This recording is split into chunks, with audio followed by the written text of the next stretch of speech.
Hello friends, મારી channel ગુજરાતીમાં તમારું ખૂબ ખૂબ સ્વાગત છે। આજે હું તમારા માટે લાવી છું શિયાળામાં ભરપૂર શાકભાજીથી બનતા અને બહુ ટેસ્ટી એવા લાગતા, તમે એક જ ખાશો ને તો પેટ ફૂલ થઈ જશે એવા ટેસ્ટી સનફ્લાવર પરાઠા, જે આપણે એકદમ હેલ્ધી ઘઉંના લોટથી બનાવવાના છીએ અને આમાં શાકભાજીનું પ્રમાણ પરાઠાના આટા કરતાં પણ વધારે હશે।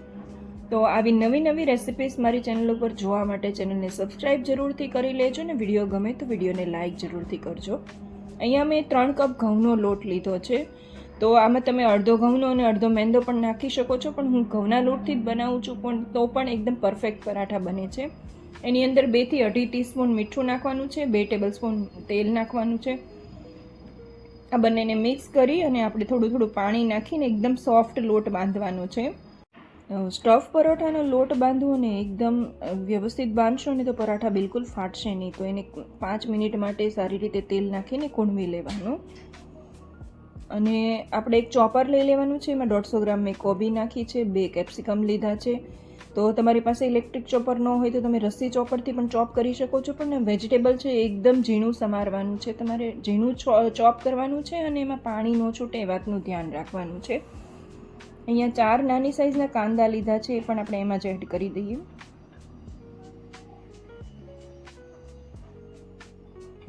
અને 2 ટમેટા લીધા છે, પણ એના બિયા કાઢી અને એનો જે રસનો પાર્ટ હોય એ કાઢીને એમાં એડ કરવાના છે, એટલે ફિલિંગ હોય એમાં પાણી ન છૂટે।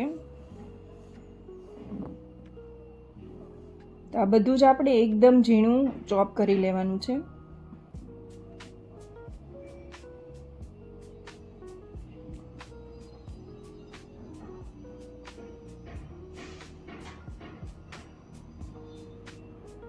તો આપણું વેજીટેબલ છે તૈયાર છે, એને આપણે સાઈડમાં મૂકી દઈએ। અને મેં 4 બટેટા લીધા હતા, એને બોઇલ કરીને આવી રીતે ખમણીને મૂકી દીધા હતા 2 કલાક માટે, એટલે બટેટા છે એકદમ કોરા થઈ ગયા છે, એટલે આપણે ફિલિંગ બનાવવામાં બિલકુલ પ્રોબ્લેમ ન થાય। હવે એક મોટું વાસણ લઈ લઈએ, એની અંદર આપણે જે બધું વેજીટેબલ ચોપ કર્યું હતું એ લઈ લેવાનું છે।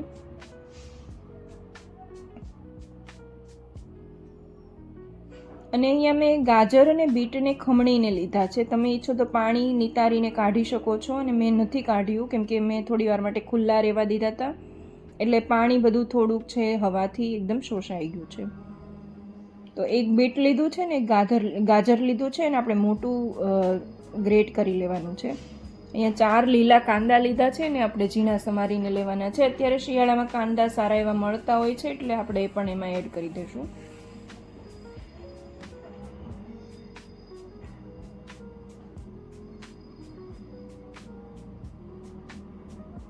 હવે આની અંદર આપણે જે બટેટા પાથરીને મૂક્યા હતા સૂકા કરવા માટે એ એડ કરી દઈએ। તમારી પાસે ટાઈમ ન હોય તો આ બટેટાને થોડી વાર તમે ફ્રીજમાં પણ કરી શકો છો, મોઇશ્ચર હટાવી શકો છો। 1 ટેબલસ્પૂન જેટલી આદુ, મરચાં અને લસણની પેસ્ટ એડ કરી દીધી છે। લસણની પેસ્ટ પણ આપણે પાણી નાખ્યા વગર જ ક્રશ કરવાની છે। હવે અહીંયા મેં સૂકા મસાલા એક સાથે લઈ લીધા છે, હિંગ છે, હળદર છે, લાલ મરચું છે, ચીલી ફ્લેક્સ છે, ઓરેગાનો છે, પાઉંભાજીનો મસાલો છે, અને ધાણા જીરું થોડું વધારે પ્રમાણમાં લેવાનું છે, એટલે ફિલિંગ બધું ડ્રાય રહે। આ બધા જ ડ્રાય મસાલા આપણે એક સાથે જ એડ કરી દઈએ। અડધો કપ જેટલા અહીંયા લીલા ધાણા એડ કરી દીધા છે। હવે સ્વાદ પ્રમાણે મીઠું આમાં એડ કરવાનું છે, 2 થી 2.5 ટીસ્પૂન જેટલું, અને 2 થી 3 ટેબલસ્પૂન જેટલું અહીંયા શેઝવાન ચટણી મેં એડ કરી છે।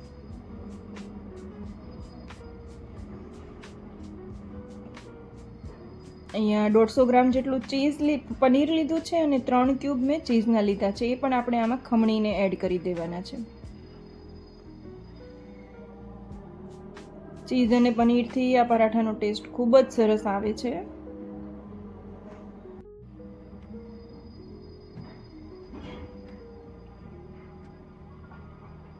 હવે આપણે અહીંયા ચીઝ પણ આવી રીતે ખમણી લઈએ। બંને વસ્તુ ખમણાઈ જાય એટલે એને આપણે હાથથી બધું જ મિક્સ કરી લેવાનું છે ફિલિંગને।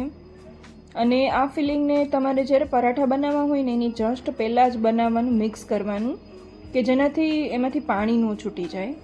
અને જો તમે વહેલા બનાવીને રાખતા હો ને તો તમારે એને ફ્રીજમાં રાખવાનું, જેથી પાણી નહીં છૂટે અને ફિલિંગ એકદમ ડ્રાય રહેશે।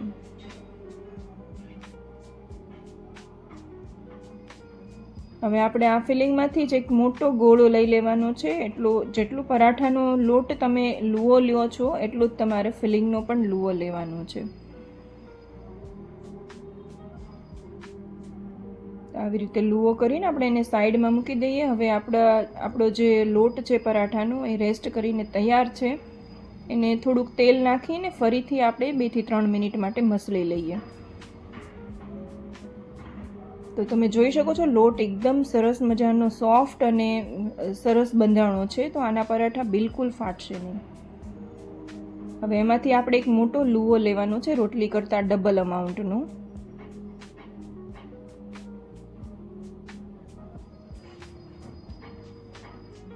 એને આપણે કોરા લોટમાં ડુબાડી સારી રીતે અને કિનારીએથી વણતું જવાનું છે અને એને થોડો પૂરી કરતાં થોડીક મોટી સાઈઝમાં આપણે પહેલાં વણીને તૈયાર કરવાનું છે.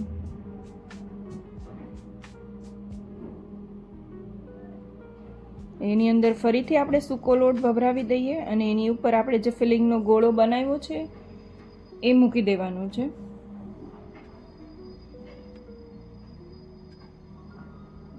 અને એની ઉપર આપણે થોડોક સૂકો લોટ ફરીથી ભભરાવશું. હવે આને આપણે એક સાઈડથી કિનારી લઈ અને વાળતું જવાનું છે.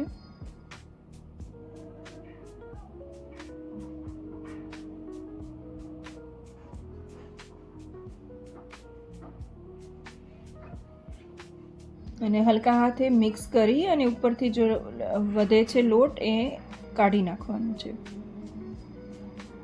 અને આપણે હાથમાં લઈ અને હલકા હાથે એની કિનારી દબાવતી જવાની છે, એટલે જે ફિલિંગ છે બધું એ ઇવનલી બધી બાજુ સ્પ્રેડ થઈ જાય.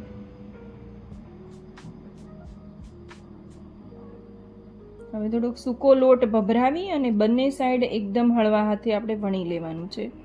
અને પહેલાં આવી રીતે હાથેથી થેપી લેવાનું છે, એટલે એનું ફિલિંગ બધી બાજુ ફેલાઈ જાય. તો જેટલું ફેલાય એટલું હાથેથી પહેલાં ફેલાવી દઈએ અને પછી બંને સાઈડ આપણે વણી લેવાનું છે.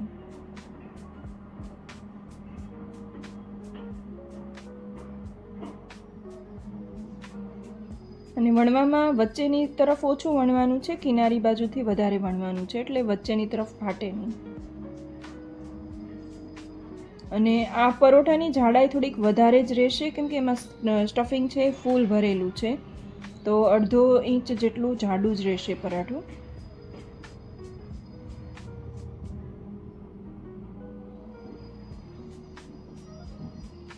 અહીંયા મેં તવો ગરમ કરવા મૂકી દીધો છે. આ પરાઠાને આપણે લોખંડના તવામાં બનાવશું તો એકદમ ક્રિસ્પી બનશે. અને લોખંડનો તવો ન હોય તો તમે નોનસ્ટિક પેનમાં પણ બનાવી શકો છો.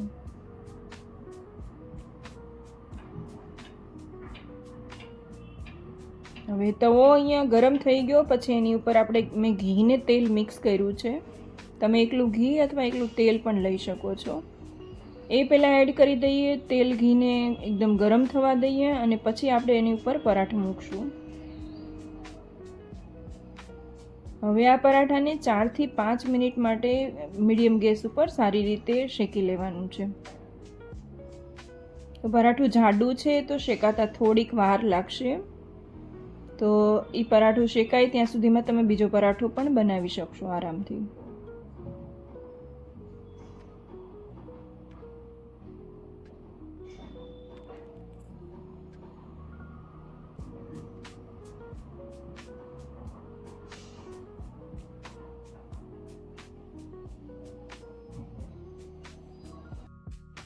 હવે એને આપણે બંને સાઈડ પલટાવીને શેકી લઈશું. તો બંને સાઈડ એકદમ ક્રિસ્પી થાય ત્યાં સુધી રાખવાનું છે ને પછી એને લઈ લેવાનું છે. હવે લઈને પણ એનું આપણે ડેકોરેશન કરવાનું છે. તો પરોઠાને આવી રીતે મૂકી તમે જોઈ શકો છો અંદર કેટલું ફિલિંગ છે.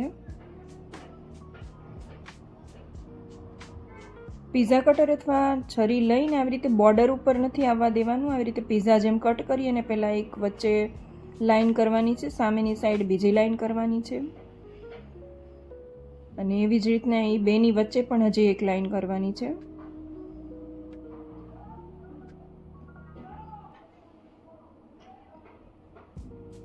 અને તવેથાથી આવી રીતના દબાવશો ને એટલે ઉપર આવી જશે. તો એ ટ્રાયેંગલને આપણે બહાર ખેંચી લેવાનું છે. તો સુરતની સ્ટ્રીટમાં આ પરાઠાની ઉપર લિજ્જત પાપડ શેકેલો મૂકીને એની ઉપર ચીઝ પાથરે છે, પણ મારા છોકરાઓને લિજ્જત પાપડ આની ઉપર નથી ભાવતો, તો મેં ડાયરેક્ટ અહીંયા ચીઝ ખમણી લીધું છે. એની ઉપર તમે મેયોનીઝ, શેઝવાન સોસ કાંઈ પણ નાખીને ખાઈ શકો છો. અને આને તમે ગ્રીન ચટણી, દહીંનું રાયતું, કેચઅપ સાથે ખાશો તો બહુ ટેસ્ટી લાગશે. તો આ સાથે જ પરાઠાની રેસીપી કેવી લાગી કોમેન્ટ કરીને જરૂરથી જણાવજો, અને તમે પણ બનાવજો અને ટ્રાય કરીને મને કોમેન્ટમાં જરૂરથી લખજો કે તમને કેવી લાગી આ રેસીપી.